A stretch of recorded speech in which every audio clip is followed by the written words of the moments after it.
Now, Matthew, let's look ahead to this weekend's club football action. And I think there's probably only one place we can really start, and that's the big derby this weekend between Clonakilty and Carbery Rangers.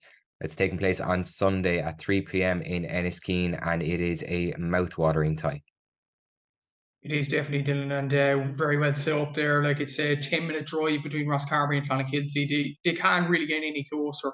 To be honest, I don't think there's even a club there, a significant club in the middle of the two clubs, which is absolutely amazing for two Premier Senior clubs. And they're ending up in the same group. And both teams actually got off to a very good start to match. They won. Carbery Rangers obviously drawing against Castlehaven, a valuable point in Clonakilty. That time 11 points each. And Clonakilty having a comprehensive win over Valley Rovers, 20 points to 1-9. So you feel whoever wins this game will have the upper hand and maybe going through to the knockout stage. You feel like if Clonakilty win, they'll be on 4 points. They'll be almost certainly through after that. When you look at Ross, if they win, they'll be on 3 points. Clonakilty on 2. We talk about Castlehaven probably later on as well. They're playing Valley Rovers. If you would think they'll win that game. So this game was always going to be the game to probably decide who finished second in the group. No disrespect to Valley Rovers or whatnot, but this is a huge game for both sides. Clonakilty obviously reaching the county final in 2021, not reaching knockout stages last season, so it's vital for one Ryan side to reach the knockout stages this time. And when you look at Carbery, had a very good season last season, progressive season. Obviously came close to beating Nemo Rangers in the quarterfinal last year, came close to beating Castlehaven this time. So to do it against big sides is one thing, but to do it against your rivals is another thing. And Carbery Rangers and Seamus Hayes will definitely be up for this game. You would say Clonakilty probably have the upper hand in terms of personnel and players on the team and youth on their side. But Carbery Rangers, they gave it their all against Castlehaven. I'm sure they'll give it their all in this game. And one thing as well, I'm actually surprised this isn't shown on Rebels Online, which is a real shame. It's shown the game is on in Enniskeen. Probably the reason probably why it's not being shown is because the game is on in Parky Rin. And of course, Kieran tweeted in the last few weeks probably his disgust at this game not being shown live. And probably everybody at West Cork would feel the same because this is a huge game and it's just a shame it's not shown live. But anybody that is in and around Enniskeen, I definitely recommend you go down to the Ballineen region and watch the game. Yeah, the fact it isn't being streamed is a real shame because it is set up to be a kind of titanic clash between the two. Like you mentioned there, both sides will want to win, obviously. But given Carbery Rangers' draw in the first game, would they be potentially happy with a draw again here, considering the fact they'd be going in then against Valley Rovers in the final game, which no disrespect again to them, but you would expect them potentially to win that game. You would definitely think so, and Ross would definitely be in a good position if they went on and won the game or drew the game rather against Clonakilty. Like Valley Rovers aren't up to their strongest this season, but at the same time, it is championship football. You can't take a team lightly. I know Valley Rovers haven't done well over the last few seasons, but Ross have to be very, very careful. If they even draw this game, like Valley Rovers could put up a brilliant performance and match day 3 and beat them. So I think Seamus Hayes will be just thinking one game at a time. I know it's a cliche. A load of managers would say that when interviewers are talking to them, but it definitely is for Ross Carbery, one game at a time. They'll focus on this game now. They won't focus on the match day 3 at all. Like to beat Clonakilty, even like I know it would be a good position if they drew the game, but to win it against your nearest rivals, your nearest possible rivals, would be huge, and it'd be a huge step in the right direction for Seamus Hayes, who is in his first year as Carbery Rangers boss. So, look, it'll be a big win if he gets it. But Clonakilty, I'm sure, would be more hungry to get the win as well. But I would get your point. Yeah, I think Clonakilty would probably be more desperate to win the game. And you would be surprised if Carbery actually parked the bus a small bit. They did it a small bit against Castlehaven. They did it against Nemo Rangers last season. You wouldn't be surprised if they pulled off the same trick against Clonakilty at the weekend. But Clonakilty, they're very good attacking players now. Darragh Goff is a good young player. You look at Sean McAvoy, Sean White. They're good attacking players, and Clon will definitely go after Carbery Rangers in a good way. But it will be a titanic battle. But I won't be surprised if Carbery kind of sit back, and maybe invite a bit of pressure, maybe hit Clonakilty on the counter attack. Now, you mentioned a couple of Clon's attacking players there, but who do you see making the difference for each side in this game? Who will be the most influential players on the pitch?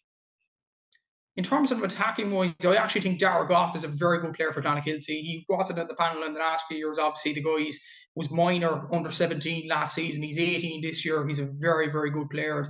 He played centre forward against Valley Rovers. I think he scored 4 points from play that game. It might have been 3, but still 3 or 4. That's a brilliant tally to have for such a young player. For Carbery Rangers, I think the obvious one you have to look at is Dara Hayes. 4 points from against Castlehaven, 3 from play. He's definitely the live wire up front for Carbery Rangers, and he will be the prime target for Clonakilty to mark. Like, he's an excellent player, but let's not forget Clonakilty probably have the best defensive lines in the county in general. You look at Thomas Clancy, is a good defender. Liam O'Donovan's back in. Like, Sean White plays in defence a small bit. But again, like Mark White, we talked about him on the podcast over the last few weeks. Like, I wouldn't be surprised if he went up the pitch and scored a few from play. He has that much of an influence. But I think, again, it's a cliche, but I think midfield is going to be the huge battle. Like, Carbery Rangers have James Fitzpatrick there, experienced warrior. John O'Rourke being around the same area. When you look at Clonakilty, I think Joe Grimes might be around that area, Sean White as well. So whoever wins that area of the pitch, I think, has a major hold in this game. But Clonakilty, I think, are depending in attack-wise, I think, on the youthful players, the likes of Dargoff, the likes of Conor Daly, whereas Ross Carbery have more experienced players on their side, the likes of John Hayes to come on, John O'Rourke, who's played inter-county football for Cork. So it will be interesting to see contrasting styles in many ways. Who would win out, the attacking youth side or the attacking older side? And we can't forget as well the other game taking place in that group. It's Castlehaven against Valley Rovers. They would have been disappointed with the opening round draw against Ross, but they have a big chance now to get the first win of the championship under their belt. Their game against Valley Rovers is on this Saturday at 5 p.m. in Clonakilty. And just before we talk about that game, will the fact that it's on before the Clon Ross game, do you think that might have an effect on the Clon and Ross game? Like, let's say if Castlehaven come out and blow Valley Rovers away, would that affect the kind of mindset of either team going into the game on Sunday? It possibly would, and that is a very good point. In fairness, like, it's kind of a shame that they aren't played on the same day. Not even like we all want them to be played at the same time in general, but to not being played the same day, it's kind of strange in general. But you would expect Castlehaven to win this game. No disrespect again to Valley Rovers, but I just think Castlehaven will be strong enough to beat them. But it will have a huge effect, especially on, I'd say, Ross Carbery, because they'll be on 1 point, Clonakilty will be on 2. There'll be actually huge pressure for Ross Carbery to win that, or maybe even Clonakilty, because Clonakilty have Castlehaven in the last game. So, like, it's going to be a big battle, whatever happens on Sunday. And I think at the same time, though, I think they'll both kind of expect the Castlehaven will be too strong for Valley Rovers, and they will prepare themselves for Sunday in that particular light. But we talk about Castlehaven or Carbery Rangers and Clonakilty, being in trouble of being knocked out. What about Castlehaven? You look at the Rangers in the last few years. I think in 2021, they were the group, I think, with Douglas and Valley Rovers themselves. They got knocked out, finished third place because they lost to Douglas in the last game. The pressure got to them. I wonder, could the pressure get to Castlehaven in the last game against Clonakilty? I know I'm thinking way ahead of myself now, but it's going to be very exciting what happens in the next few weeks. And just on a side note, for Castlehaven's point of view, Brian Hurley looks like he'll be out for this game too, while hearing word in the street. So, like, if he's out, Valley Rovers might have a chance of putting something off. But, like, Michael Hurley needs to step up in this game. Jack Callahan's back from injury. You've Conor Callahan there. You've Damien Callahan. Castlehaven should have too much for Valley Rovers on Saturday. But whatever happens between Castlehaven and Valley Rovers, I think Clon and Ross will be just focused on themselves going to Sunday. And with Brian Hurley missing again, you mentioned there that he'll kind of give a bit of a lifeline to Valley Rovers. I hope there aren't any Valley Rovers fans listening, by the way, because we're slating them throughout the podcast. So I want to give them their fair dues as well, because, like, as difficult as it can be against Castlehaven, we saw Ross put up a great performance against them in the last round, and there is the potential there for Valley Rovers to come out and surprise everyone and nick a draw or even a win against Castlehaven this weekend. It's not outside the complete realms of possibility. And like you say there, if Castlehaven are sitting around this week thinking the same way we are and they're getting complacent, then that could spell trouble for them as well. And the thing was, actually, funnily enough, they were complacent in the first game a small bit against Carbery Rangers. So it could bite them on the backside pretty quickly if they are complacent. And when you look at Valley Rovers, like, that game was streamed live. on Rebels Online between Carbery Rangers and Castlehaven. I wonder, will Valley Rovers look at that game in detail and see what Carbery did, and we could do it in our game against Castlehaven in the second round game. And it could surprise Castlehaven. Like, if Brian Hurley's missing, they lacked an attacking outlet against Carbery Rangers.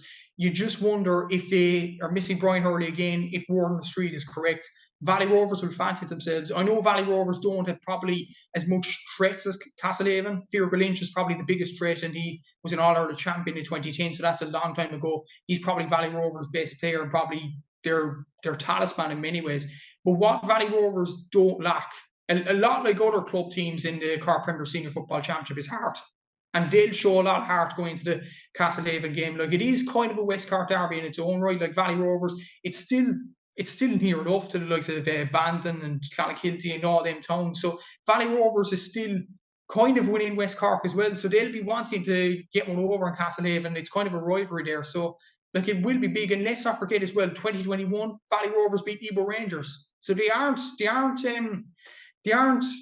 new to a shock whatsoever. And Nemo Rangers arguably have done better than Castlehaven over the last few seasons. So I think Valley Rovers will be thinking this is a huge chance to provide a shock against Castlehaven. And that's if, as you described there, if Castlehaven get complacent as the first game against Ross.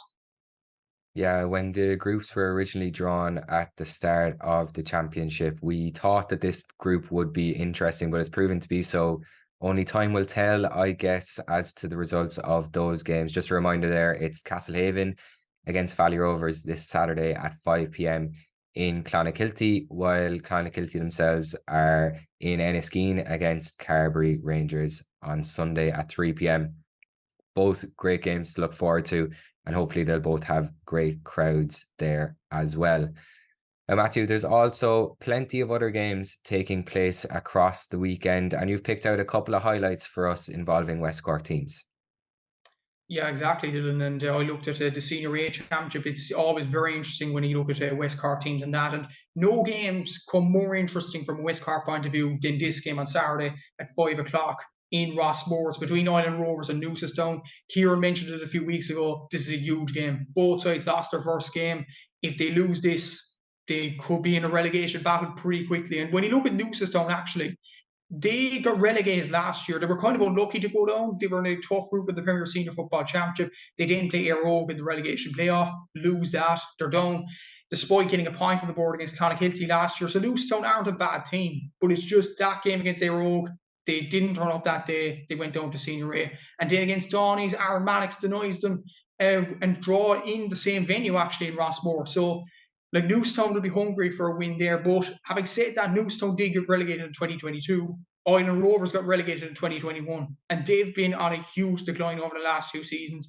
They were very lucky, really, to avoid a relegation playoff in the Senior A Championship last season. And at the first day, this time round, they lost to Bishopstown 1-12 to 4 points. And they'll be desperate to right those wrongs. It'll be a big one for Island Rovers to get over. You would fancy Newcestown, given the players they have and the experience they had, and the fact they didn't play too badly against Donny. It was just Donny's just won an outright battle in that game. But Island Rovers, if there is fight in them, they have to go out and win this game, or else they could be dragged very easily into a relegation playoff. Because let's not forget, after this game, it's another West Cork derby against Donny's. And if they lose this, it could get even worse for them. So it's a huge game for Island and a huge game for Newcestown happening this Saturday. And in the same group, Donny's are up against Bishopstown in Bandon at 4 o'clock on Sunday. It's a huge game for both as well. Like, from a Donny's point of view, particularly winning that game against Newcestown by a point, they probably didn't produce the best performance that they could. But if they go on and beat Bishopstown, that's 2 wins from 2, and they'll be in a comfortable position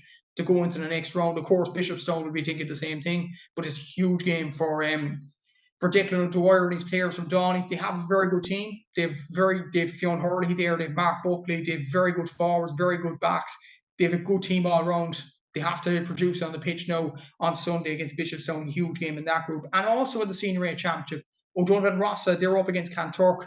After beating Knocknagree, probably the favourites for the Senior A Championship in the last round, I think they'll be desperate to beat another Duhallow side. And let's not forget, Kanturk won their first game of the championship as well. So this is a huge game for Gene O'Donovan and his players. Like Donovan Ross had produced a very good performance the last day. David Shannon's still going about. Donald Codlett's still doing very well up front. Sean Fitzgerald's come back from Chicago. He's doing very well at the moment. Kevin Davis is their big talisman up front. So O'Donovan and Ross will definitely have the players to go on and win this game against Cantor. But this is a Cantor team that are very experienced. Like they beat Bantry quite comprehensively in the Premier Intermediate final last season. They played against Rathmore from Kerry in the Munster Championship. They have the likes of the Walsh brothers, who are absolutely amazing for them. So this will be a very, very tough test for O'Donovan and Ross. But if they go on and win this after the win against Nottingham, that'll be absolutely huge for O'Donovan and Ross in general. And even lower down in the Intermediate Championships, there is also another West Cork derby between Adrigole and Carbery Rangers in Clonakilty at 4 p.m. on Sunday. This is a huge game as well, because Carbery Rangers won their first game thanks to Joe O'Callaghan scoring 2-2. They're coming up against Adrigole team that lost their first game. So if Gabriels win this, it's going to be a huge win to probably get them into the knockout stages. And as well as that, it's going to be a huge game to potentially put Adrigole in a relegation dogfight and to win a West Cork derby as well. They'll be pretty close to each other. Gabriel's will be obviously in Carbery, Adrigole in the Bear division. So they're very close to each other in a close venue in Cahill. This will be a huge game and a huge fight to get the 2 points on the board too. Yeah, just looking at the fixtures this weekend, like there's so much on the line across the board. Paulie O'Sullivan, in his column in this week's Southern Star, says this is moving weekend, and if you did not perform at the first attempt, your back is to the wall, and you need to come out all guns blazing and fight for your place in the championship and quite possibly in the grade overall. So that's just a little snippet of Paulie's thoughts from this week's Southern Star that's out this Thursday. Matthew, you've done a great look ahead to the weekend as well in this week's Southern Star.